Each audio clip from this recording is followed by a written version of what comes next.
Movie start होती है तो हमें अपोकलिप्टिक टाइम दिखाया जाता है, यानी जब आज से हजारों साल पहले इंसानों जैसे नजर आने वाले मॉन्स्टर्स जिन्हें टाइटन्स कहा गया है, उन्होंने पूरी दुनिया को डिस्ट्रॉय कर दिया था और उनसे डर कर इंसानों को अपनी जान बचाने के लिए अपनी ही बनाई गई दीवारों के पीछे सरवाइव करना पड़ रहा है। और वो लोग दीवार के पीछे इस उम्मीद पर जिंदगी गुजार रहे थे कि अगर वो टाइटन्स वापस आ गए तो ये दीवार उनको सेव करेगी। लेकिन अब 100 सालों से ज्यादा गुजर चुके थे और लोग टाइटन्स को भूलने लगे थे और अब टाइटन्स की हिस्ट्री सिर्फ किताबों में लिखी गई कहानियों तक रह गई थी, जो बच्चों को डराने के लिए इस्तेमाल की जाती हैं। दीवार के पीछे रहने वाले लोग चाहकर भी उस दीवार को पार करके बाहर नहीं जा सकते थे, क्योंकि गवर्नमेंट ने टाइटन्स के डर से दीवार के पास जाना भी डिसअलाउ किया हुआ था। और इस तरह से लोग बुरे लाइफ यानी मुश्किल में भी जिंदगी गुजारने पर राजी हो गए। दीवार के अंदर की दुनिया को 3 हिस्सों में डिवाइड किया हुआ था। एरिया नंबर 3 फार्मर्स और वर्कर्स का था, जो खेतों में काम करके सरवाइव करते थे।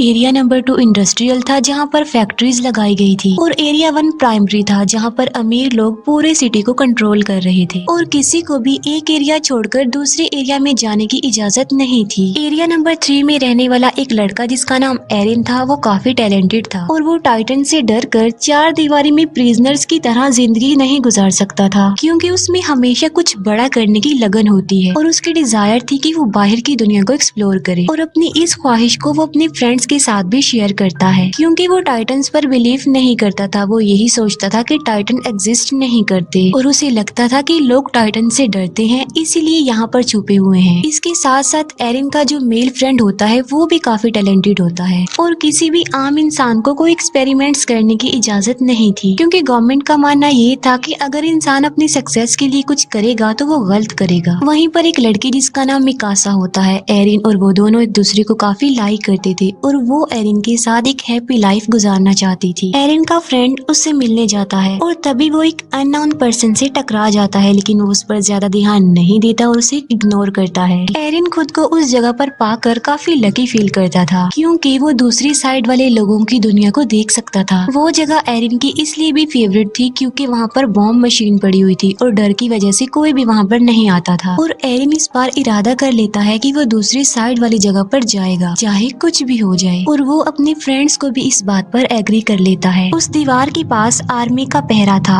और वो फर्स्ट टाइम सोल्जर्स की नजरों से बचते हुए उस दीवार के काफी करीब आ जाते हैं, लेकिन इससे पहले कि वो आगे बढ़ते वो पकड़े जाते हैं। उन सोल्जर्स का लीडर उन लोगों को बचा लेता है, क्योंकि वो लीडर एरिन को काफी लाइक करता था और उन्हें पता था कि एरिन काफी इंटेलिजेंट है और वो एरिन के इस पैशन को अंडरस्टैंड भी करते थे। अभी वो लोग ये बातें डिस्कस कर ही रहे होते हैं कि जमीन कांप उठती है और जब वो दीवार के ऊपर देखते हैं तो उन्हें यकीन नहीं आ रहा होता जो वो देख रहे होते हैं, क्योंकि पहली बार इतने खौफनाक डर से उनका सामना जो हो रहा था और वो एक मॉन्स्टर टाइटन था, जो कि टाइटन से कई ज्यादा पावरफुल और बड़ा था। और ऐसे मॉन्स्टर्स को जायंट्स कहते हैं और वो उस दीवार से भी काफी बड़ा होता है और आग का बना होता है। और उस वक्त वो आग निकाल रहा था और अपने इतने बड़े बड़े पाँव का इस्तेमाल करके वो दीवार को तोड़ने लगता है। वो लोग काफी डरे हुए और काफी हैरान होते हैं। आग के अटैक से काफी बुरा हाल हो चुका था। लीडर एक सोल्जर को ऑर्डर देता है कि वो बॉम्बिंग करना शुरू कर दे, लेकिन वो सोल्जर उसे ये कहकर रोक देता है कि गवर्नमेंट ने हमें इन एक्सप्लोजिव का यूज करने से मना किया है। और वो जायंट काफी बड़ा होल करके हवा की तरह गायब हो जाता है और वहाँ पर तूफान आने से पहले जैसी खामोशी छा जाती है और देखते ही देखते वो टाइटन्स मॉन्स्टर्स दीवार के उस होल से बाहर आने लगते हैं। दिखने में तो वो बिल्कुल इंसानों जैसे लग रहे थे, लेकिन इंसानों की निस्बत वो काफी लंबे चौड़े थे और इंसानों को देखकर उनके फेस पर इविल स्माइल होती है कि जैसे वो इंसानों को अपना खाना समझ रहे हों।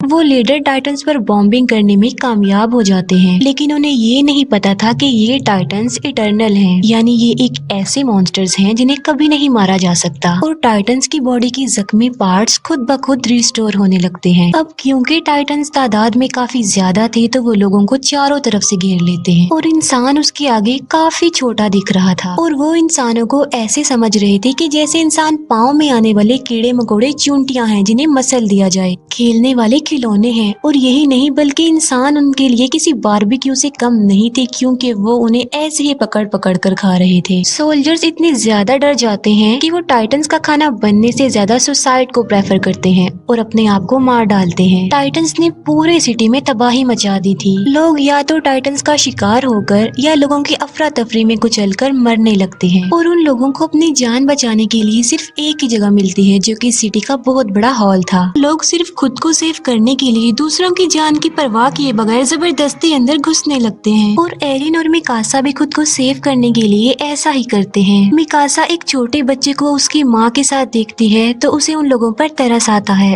और वो उस बच्चे को सेव करने की वजह से बाहर ही रह जाती है और एरिन लोगों की भीड़ में घसीटते हुए हॉल के अंदर चला जाता है और हॉल का दरवाजा बंद कर दिया जाता है। एरिन उस हॉल के डोर को खोलने की कोशिश करता है, लेकिन लोग उसे ऐसा करने से मना कर देते हैं। मिकासा ने उस छोटे बच्चे को पकड़ा होता है और एक टाइटन मिकासा की तरफ ही आ रहा होता है। एरिन जो कि मजबूर होता है और कुछ भी नहीं कर पाता और टाइटन मिकासा और उस बच्चे दोनों को निगल जाता है और अचानक से वहाँ पर खामोशी छा जाती है। एरिन किसी तरह जबरदस्ती करके उस हॉल से बाहर आ जाता है और वो देखता है कि जिस हॉल में सर्वाइवर्स छुपे हुए हैं, टाइटन्स उस हॉल के चारों तरफ से घेरे हुए खड़े हुए हैं और टाइटन्स उस हॉल की छत को तोड़कर लोगों को खाने लगते हैं और तेजी से लोगों का खून बहने लगता है जैसे खून की नदी बह गई हो। हालात से तंग एरिन सिटी की तरफ आगे बढ़ जाता है। इसके बाद हम 2 साल बाद के टाइम को देखते हैं, जहाँ हमें एरिया 2 यानी इंडस्ट्रियल एरिया दिखाया जाता है। ये लोग सेफ थे क्योंकि मजबूत दीवार की वजह से जायंट के हमले से बच गए और जो लोग पिछले हमले के सर्वाइवर्स थे वो भी यहाँ आकर बस गए, क्योंकि एरिया 3 यानी लेबर्स एरिया में अभी भी टाइटन्स थे। अब क्योंकि उस एरिया में आने से लोगों की आबादी बढ़ गई थी तो खाने पीने की किल्लत पड़ जाती है, लोग भूख की वजह से मरने लगते हैं। अब एरिया 3 के बाकी सर्वाइवर्स के पास बचने का सिर्फ एक ही रास्ता था और वो था अपने एरिया को टाइटन से बचाने का, यानी टाइटन्स का मुकाबला करके वो अपने एरिया को बचा सकते हैं। टाइटन से लड़ने के लिए सोल्जर्स की एक टीम तैयार की जाती है जिनको 2 साल की सख्त ट्रेनिंग दी जाती है। अब इसमें एरिन और उसका फ्रेंड भी पार्टिसिपेट करते हैं क्योंकि मिकासा की मौत का बदला लेना चाहते थे वो लोग। एरिन को मिकासा की डेथ पर गिल्ट था कि उसने मिकासा को नहीं बचाया। उन लोगों को एक कमांडर लीड कर रहा था जिसका नाम कुबाल था। कमांडर कुबाल प्लान बनाता है कि वो अपने मिशन के लिए रात के अंधेरे में निकलेंगे। उनका मिशन ये था कि वो एरिया 3 के बड़े होल जहाँ से वो टाइटन्स आए थे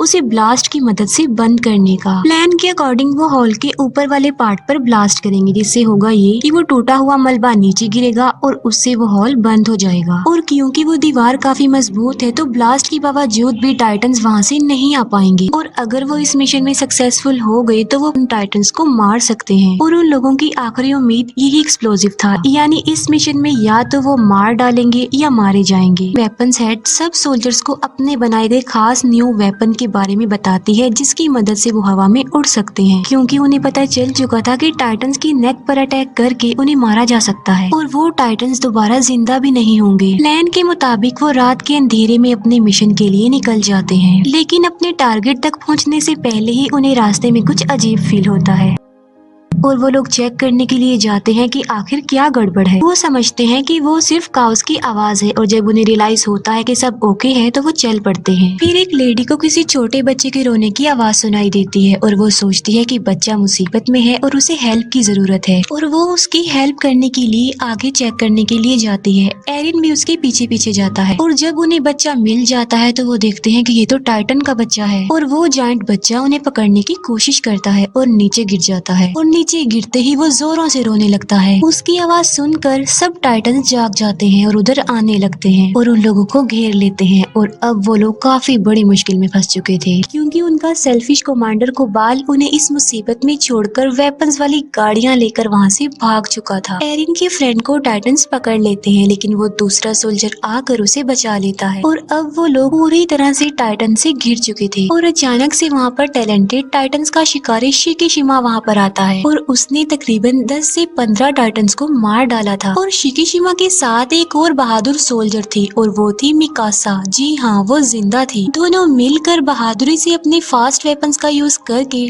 टाइटन्स को मार डालते हैं। टाइटन्स को मारने के बाद वो अपने टारगेट यानी दीवार के उस होल के पास जाते हैं, लेकिन हैरत की बात ये थी कि मिकासा एरिन को अपने कोई भी फीलिंग्स नहीं दिखा रही थी क्योंकि उस इंसिडेंट के बाद वो सिर्फ अपना बदला लेना चाहती थी। मिकासा को वो टाइटन निगल चुका था लेकिन शिकीशिमा ने उसे बचाया और टाइटन से लड़ना सिखाया। टाइटन से लड़ने का एक सीक्रेट बताता है कि अपने गुस्से को आजाद छोड़कर टाइटन्स पर टूट पड़ो और मुकाबला करो। वो एक बात और बताता है कि इंसान का दुश्मन टाइटन से ज्यादा डर है, जो कि उसे छिपने पर मजबूर करता है। तभी उनका सेल्फिश कमांडर कुबाल वहाँ पर आता है। वो कहता है कि मिशन के लिए जो फास्ट वेपन्स हमने यूज करनी थी वो हमारी सीक्रेट जगह पर नहीं मिले, बल्कि वो अंडरग्राउंड केव्स में थे और मैं उन एक्सप्लोजिव्स को खोना नहीं चाहता था, इसीलिए मुझे जाना पड़ा, क्योंकि हम में कोई तो चीटर है जो वो वेपन चुरा सकता था और एक्सप्लोजिव को खोने का रिस्क वो नहीं ले सकते। वो लोग वेपन्स को लोड करने लगते हैं, लेकिन टाइटन्स उनकी आवाजों को सुन लेते हैं और अचानक वो टाइटन्स 2 लोगों को खा जाते हैं। वो सब लोग काफी घबरा जाते हैं, लेकिन लालची लीडर को एक्सप्लोजिव की पड़ी हुई थी और कोई चोर उनके वेपन्स एक्सप्लोजिव से भरी हुई गाड़ियां चुरा कर ले जाता है। और एक लेडी जिसके हस्बैंड को टाइटन्स खा चुके थे, गुस्से में आकर वो उस चोर से एक्सप्लोजिव वाली गाड़ी छीन लेती है और एक्सप्लोजिव को बचाए सेव करने के वो उसमें आग लगा देती है और अपने हस्बैंड का रिवेंज लेने के लिए टाइटन्स के बीच में ट्रक को क्रैश कर देती है। लेकिन इतने हैवी ब्लास्ट से भी टाइटन्स को कुछ नहीं होता, लेकिन उनकी आखिरी उम्मीद एक्सप्लोजिव भी अब खत्म हो चुका था। कुबाल भी उन्हें मरने के लिए मुसीबत में छोड़कर चला जाता है और वो लोग टाइटन्स के बीच में बुरी तरह से फंस चुके थे।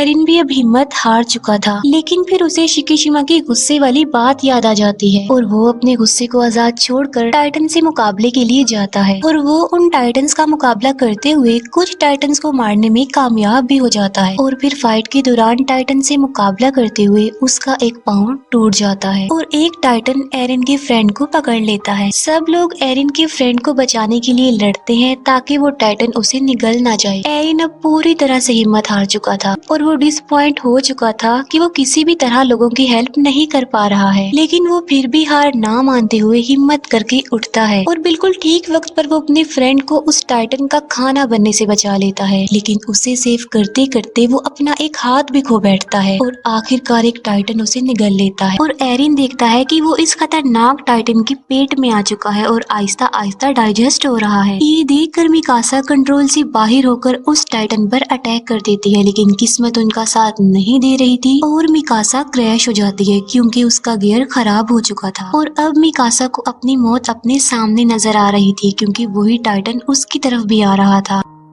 लेकिन अचानक से टाइटन को अपने पेट में कुछ अजीब सा फील होता है और एक काफी बड़ा मॉन्स्टर उस टाइटन के मुंह को चीरते हुए बाहर आ जाता है और एक एक्सप्लोजन से काफी बड़ा जायंट पैदा होता है और ये जायंट बाकी टाइटन्स को मारता जा रहा था। फिर ध्यान से देखने पर उन लोगों को पता चलता है कि ये कोई और नहीं बल्कि ये तो एरिन है और फिर वो बाकी जायंट्स की तरह कमजोर होकर मरने लगता है। और तभी वो कमांडर जो एरिन के टैलेंट को समझता था वो एक बात कहता है जो किसी को भी समझ में नहीं आती। वो कहता है कि इसकी नेक का पीछे वाला हिस्सा काट दो। अब किसी को उसकी बात समझ में तो नहीं आती, लेकिन फिर भी मिकासा ऐसा ही करती है और वहाँ से एरिन निकलता है। और हैरानी वाली बात तो ये है कि उसका टूटा हुआ हाथ और पाँव अब रीजनरेट हो चुके थे। ये देखकर सब लोग काफी हैरान रह जाते हैं और किसी अननोन रीजन की वजह से शिकीशिमा स्माइल करता है, जैसे वो पहले से ही जानता था कि ऐसा होने वाला है। इसके बाद हमें एरिन के पास्ट का एक सीन दिखाया जाता है जहाँ पर एरिन के फादर जो कि साइंटिस्ट थे, एरिन में किसी वजह से कोई वैक्सीन इंजेक्ट करते हैं जिसमें वो कमांडर भी उनके साथ थे।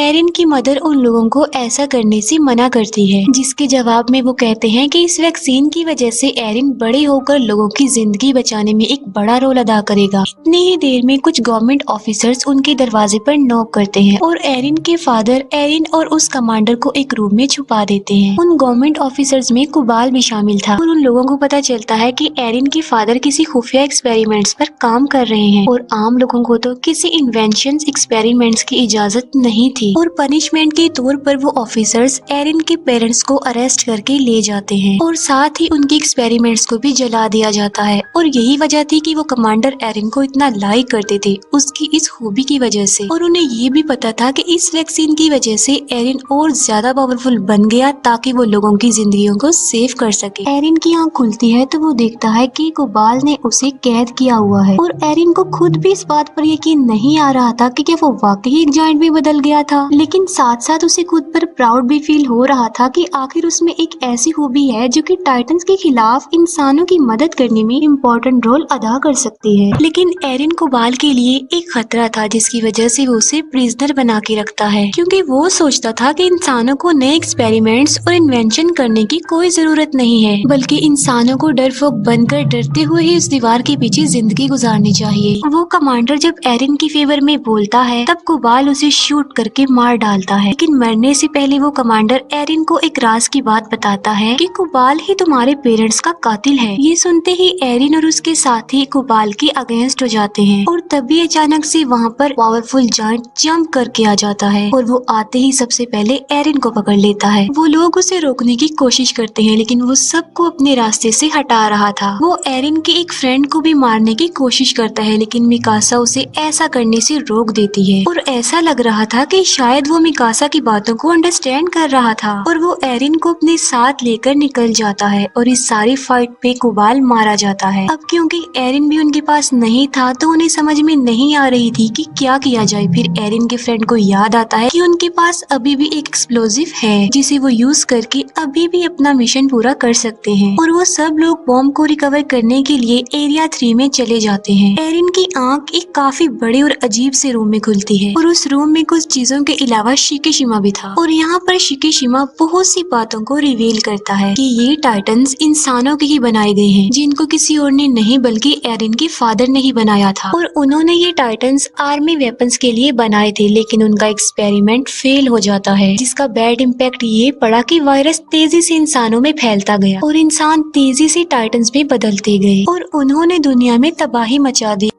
ये सिलसिला ऐसे ही चलता रहेगा, कभी नहीं रुकेगा। और मुसीबत की बात ये है कि ये टाइटन्स बगैर कुछ खाए पिए भी जिंदा रह सकते हैं, यानी ये कभी भी मरने वाले नहीं हैं। और इन्हें मारने का सोल्यूशन सिर्फ और सिर्फ एरिन के फादर के पास था जो उनके साथ ही मर गया। और अगर गवर्नमेंट उन्हें इन एक्सपेरिमेंट से ना रोकती तो शायद आज टाइटन्स को मारने का कोई तो हल होता। और एरिन के फादर ने अपने बेटे को ही चूज किया जिसके अंदर उस वैक्सीन को इंजेक्ट किया ताकि वो लोगों की हेल्प कर सके और टाइटन्स के अगेंस्ट लड़ सके। और एरिन कभी भी नहीं मर सकता और जब चाहे वो जायंट में बदल सकता है। शिकिशिमा ये भी बताता है कि ये वही है जो गवर्नमेंट के अगेंस्ट है और उसके साथ ही नहीं वेपन्स चुराने की कोशिश की थी। एरिन शिकिशिमा की बातों से इम्प्रेस होकर उसकी हेल्प करने के लिए रेडी हो जाता है। एरिन के पार्टनर्स किसी तरह टाइटन से बचकर बॉम्ब के पास जाते हैं और बॉम्ब को ट्रक पर लोड करने के बाद वो दीवार की तरफ बढ़ते हैं, लेकिन रास्ते में ही शिकिशिमा उन्हें रोक लेता है। उसका प्लान ये था कि वो इस बॉम्ब की मदद से एरिया 2 पर अटैक करके उसे डिस्ट्रॉय कर देगा और दीवार गिर जाने की वजह से लोगों को ना चाहते हुए भी टाइटन से लड़ना पड़ेगा। और जब वो टाइटन्स को मारने में कामयाब हो जाएंगे तो वो लोग बाद में गवर्नमेंट को ही खत्म कर देंगे, क्योंकि गवर्नमेंट की वजह से ही उन्हें इन हालात का सामना करना पड़ रहा है। लेकिन एरिन और उसके फ्रेंड्स उसकी इस बात पर इसीलिए एग्री नहीं कर रहे थे क्योंकि इसमें बेकसूर लोग मारे जा सकते थे और इसीलिए एरिन और शिकिशिमा में फाइट हो जाती है। शिकिशिमा जल्दी से खुद को मार कर जायंट में तब्दील कर लेता है और यहाँ पर हमें ये पता चलता है कि शिकिशिमा में भी वो खूबी थी कि वो टाइटन बन सकता था और ये वही जायंट था जो एरिन को किडनैप करके ले गया था। और टाइटन बनने के लिए उन्हें अपनी ही जान लेनी पड़ती है और जब वो एक बार टाइटन बन जाते हैं तो उनकी असली बॉडी नेक के पीछे टाइटन वाले रूप को कंट्रोल करती है। लेकिन इन जायंट्स की लाइफ टाइटन्स की निस्बत काफी कम होती है क्योंकि ये वैक्सीन से बने होते हैं, क्योंकि बाकी टाइटन्स वायरस फैलने से बने थे इसीलिए वो नहीं मरते। एरिन और शिकिशिमा के बीच जोरदार फाइट होती है। शिकिशिमा एरिन पर भारी पड़ जाता है लेकिन बाद में एरिन अपनी फाइटिंग स्किल से शिकिशिमा को हरा देता है और एरिन प्लान के मुताबिक बॉम्ब को दीवार के ऊपर वाले पार्ट में ब्लास्ट करने में कामयाब हो जाता है। और तब वो सब हैरान रह जाते हैं ये जानकर कि कोबाल मरा ही नहीं था और वो कहता है कि एरिन को मेरे हवाले कर दो, क्योंकि वो नहीं चाहता था कि कोई भी इंसानों की हेल्प करे, बल्कि इंसानों को डर कर दीवारों के पीछे ही छुपे रहना चाहिए। और गुस्से में आकर एक फीमेल सोल्जर कुबाल को मार डालती है। और यहाँ ये बात भी रिवील हो जाती है कि मूवी के स्टार्ट में हमने जो टाइटन यानी जो किंग जायंट देखा था वो कोई और नहीं बल्कि वो कुबाल था। कुबाल जायंट में बदल कर उनके मिशन को रोकने की काफी कोशिश करता है। तब शिकिशिमा उनकी हेल्प करने पर एग्री हो जाता है और अपनी जान की परवाह किए बगैर बॉम्ब को किंग टाइटन यानी कुबाल की मुंह में घुसा देता है और वहाँ पर एक्सप्लोजन की वजह से किंग टाइटन की मौत हो जाती है और एक्सप्लोजन की वजह से बनने वाले मलबे से वो बड़ा सा होल भी बंद हो जाता है। वो सब लोग काफी खुश हो जाते हैं क्योंकि वो अपने मिशन को अचीव कर चुके थे और एरिन और मिकासा का समंदर और उड़ते हुए बर्ड को देखकर ड्रीम पूरा हो जाता है और उनके ड्रीम की